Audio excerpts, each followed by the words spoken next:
And this would be pertaining to, in support of the liquidation reports, yung ating mga acknowledgement receipts. Because compared to usual spending by government wherein we actually need official receipts, kapag ang pinag-uusapan po ay confidential or intelligence funds, because precisely confidential dapat yung usage nito, it is sufficient to submit acknowledgement receipts. Tama po ba? Mr. Chair, since the requirement is documentary evidence of payment, not necessarily official receipt. Correct. So they could submit acknowledgement Attorney Camora, receipts. pwede pong pakilakasan po ninyo yung boses ninyo.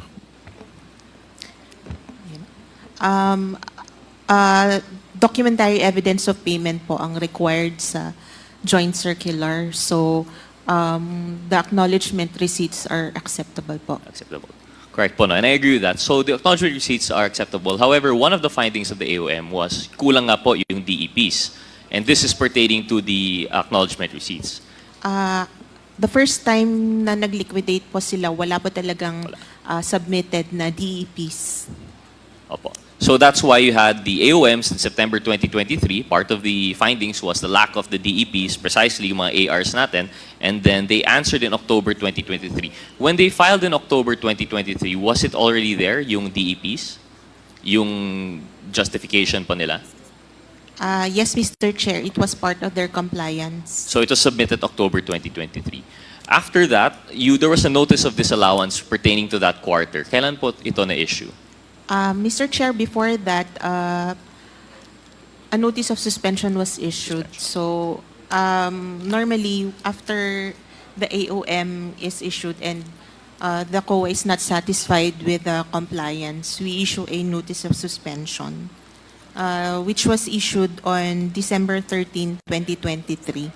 December 2023. And the notice of suspension you mentioned is when the COA is not satisfied. So yung pagsubmit po ng October 2023 DEPs, hindi pa po satisfied yung COA. And what was the reason that you were not satisfied? Mali-mali po ba yung mga AR or kulang pa po yung mga AR? May mga ibang ARs po na may issues and may kulang pa po na additional documentation on other ARs. And after the notice of suspension for December 2023, they were given another chance to submit additional documents. Is that correct? Or wala na po? Meron pa, Mr. Chair. Meron pa. They were given 90 days. 90 days. To, When did they, apologies, when did they submit their additional DEPs po? In response to the notice of suspension? Mr. Chair, we received their compliance on March 13, 2024. March 2024. And finally, I suppose after this, ito na po yung disallowance? Yes, Mr. Chair. Anong date po ng disallowance? This allowance is dated August 8, 2024, Mr. Chair. August 2024. Thank you. I'll get back to that po. No? I wanted to establish a timeline because one of the things in the fourth quarter of 2022 CF, Mr. Chair, maybe ask the Secretariat, I don't know if they prepared it. I want to flash on screen an acknowledgement receipt. Here. Is the date legible po sa inyo? Can you see? I'd like to confirm that the date that it says is actually December 28, 2023. Do you see that, Attorney Camora? Yes, Mr. Chair. And supposedly this was attached. I'm not sure if this would come in for the first batch of response in December 2023 or if it came in with the second batch of response in March 2024. But this is supposedly a DEP presented for the fourth quarter of 2022. Isn't it strange, not really strange, it's outright false for it to justify an expense in 2022 but the date is 2023. Would that be correct, Ms. Camora? Attorney Camora? That is correct, Mr. Chair. Actually, one of the findings under the notice of suspension is that some of the acknowledgement receipts were dated December 2023 and some were even undated. Yes. And this would be the basis for disallowance? Or was this, ano po yung, this was the findings of the AOM po, no? Yes, that is under the notice of suspension na po, Mr. Chair. Since nakapag-comply na sila, so yung observation namin was already under the notice of suspension po.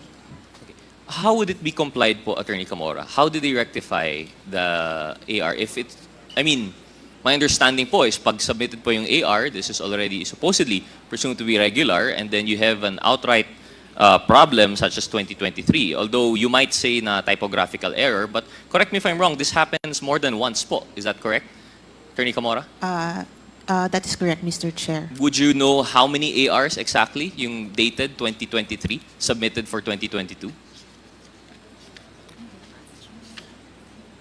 Mr. Chair, we have attached it in the original notice of suspension. However, we do not have the figures today. Sige po. Well, just to help you po, no, based on our study, 158 of the acknowledgement receipts have that typographical error. We would understand the typographical error if it happens once or twice, and at most for one individual to make that mistake multiple times. But for supposedly acknowledgement receipts which come from different sources, this should be different people issuing it po, diba? These are different people signing off for different expenses. Now, for 158 people to make the same mistake, is that something that would be acceptable? Is that an acceptable margin of error for the COA? Mr. Chair, they answered in their compliance. As to the Mr. Chair, apologies. Maybe know what does it mean to answer with the compliance? So they took back yung AR na mali po yung date, or no, Mr. Chair, yung compliance nila contained their answers why they had the acknowledgement receipts dated December 2023 and undated acknowledgement receipts. and what was the answer po, Attorney Camora? They said they have inadvertently contained clerical or typographical errors indicating 2023 instead of 2022. Considering the nature of confidential activities which are usually conducted discreetly and completed within a short period of time, and in addition to the lack of attention to details of personnel attending to voluminous papers from several individuals, some data in the acknowledgement receipts submitted as proof of transactions may have been missed. Mr. Chair, apologies. I think that portion would suffice po, Attorney Camora. No? So the answer of compliance, they did not dispute, they did not take back the ARs, but they simply gave that defense that it was an inadvertence, or basically typo nga po siya. But precisely the point, Mr. Chair, that I think that the committee should consider is that it's a typographical error for 158 acknowledgement receipts. This is not something that I think, although we do not argue with the COA, of course, this is their jurisdiction. It is precisely their decision if that compliance would be sufficient. However, I think for us to consider in strengthening the laws that we are going to craft, in support perhaps of the joint memorandum circular, I think we have to be stricter with the acknowledged receipts to be issued. Because, Mr. Chair, I would like to propose one thing. Of course, the COA will not be able to answer this. But given the timeline po, no, September 2023 yung first na AOM, the October 2023 was the compliance with the first batch of ARs, and then December 2023, the notice of suspension. And that was the time siguro po, no, that they were coming up with these new ARs. It would make more sense, Mr. Chair, for them to make that mistake. Because pag nagkaka-typographical error po natin sa date, the usual mistake is you put on the date that is current. Isn't it possible, Mr. Chair, based on human experience, isn't it more likely that these ARs were prepared a year after the fact already? That they were prepared in December 2023, because this precisely coincides with the date in which they submitted the second batch of the ARs. I don't think, Mr. Chair, this was a mistake that was committed in December 2022. This was a mistake that was committed after the fact, after the AOM, and after the notice of suspension, when they were rushing to comply with yung mga butas po na lahat ng COA. I think this is something that the committee should consider, especially when it comes to the compliance with the COA. We are not faulting the COA, of course, and we respect them. This is their jurisdiction.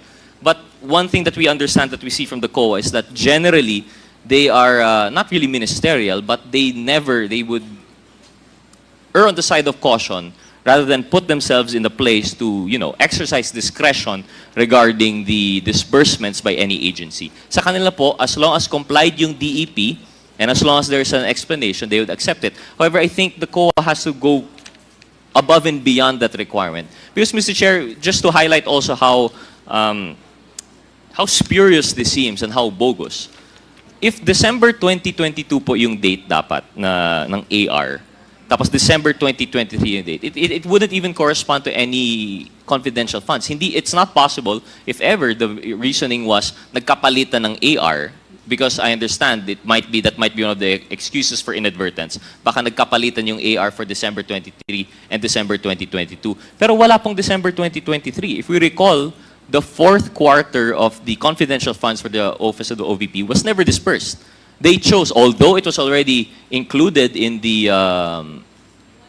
our General Appropriations Act, they chose not to disperse yung fourth quarter.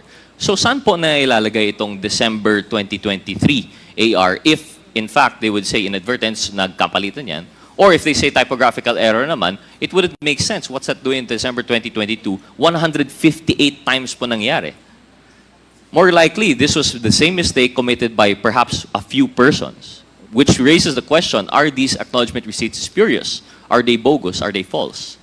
In addition to that, Mr. Chair, I'd like to present another acknowledgement receipt. If the Secretariat could please flash yung November 1 po. Kong Rog, gusto ko lang linawin, 158 times na ang date ay 2023. Mr. Chair, based on what our office has found, 158 of the ARs corresponding to 23.8 million were submitted for the for the fourth quarter of 2022 disbursement, but they were citing 2023. Ang sabi nga po ng COA na ang citing the answer of the OVP is that inadvertence po. Ang dami naman pagkakamali nun. Kung magkakamali ka, dapat isa lang. Sa 2023, last quarter, wala na silang confidential funds. So parang lumagpas yung kanilang liquidation. Sobra-sobra yung liquidation na nilabas nila. Tama po ba yung pagkakaintindi ko sa sinasabi ninyo? Well, Mr. Chair, your guess is the same as ours, but it could also be na these are ARs belatedly prepared. Okay. Sige po. Thank you po. Please proceed. Thank you, Mr. Chair.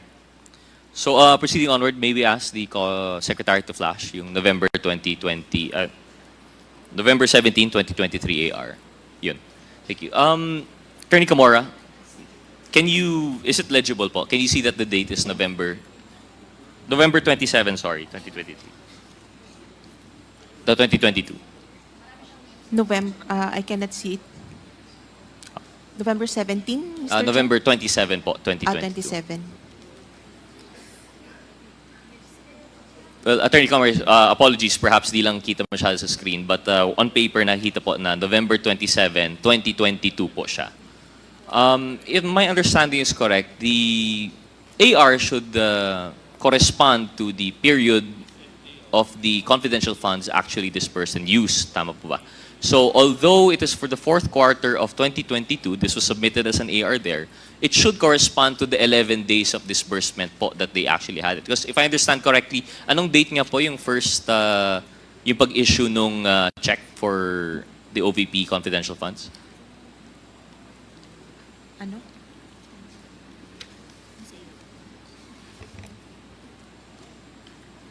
December 20, 2022, Mr. Chair.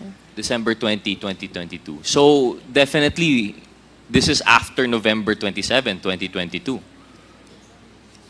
Would the COA have, of course, I would not fault COA for this. This is supposedly a question for the Special Disbursing Officer, si SDO Acosta, but given that she's not here, I am constrained to ask the COA, para saan po kaya would this be considered? Because if we also consider, baka sabihin naman natin na typographical error, baka dapat November 2023 po ito, wala rin pong fourth quarter confidential funds ang OVP for 2023. Tama po ba? Tama po, Mr. Chair. So in that case, how would the COA appreciate this acknowledgement receipt? Normally, Mr. Chair, it should be noted that confidential funds should not be used as payment for reimbursement of previous activities. So it would have been flagged as a reimbursement expense, so not allowed. So this would have been disallowed totally. And perhaps there's a good chance that this is part of the disallowance actually of your OWA.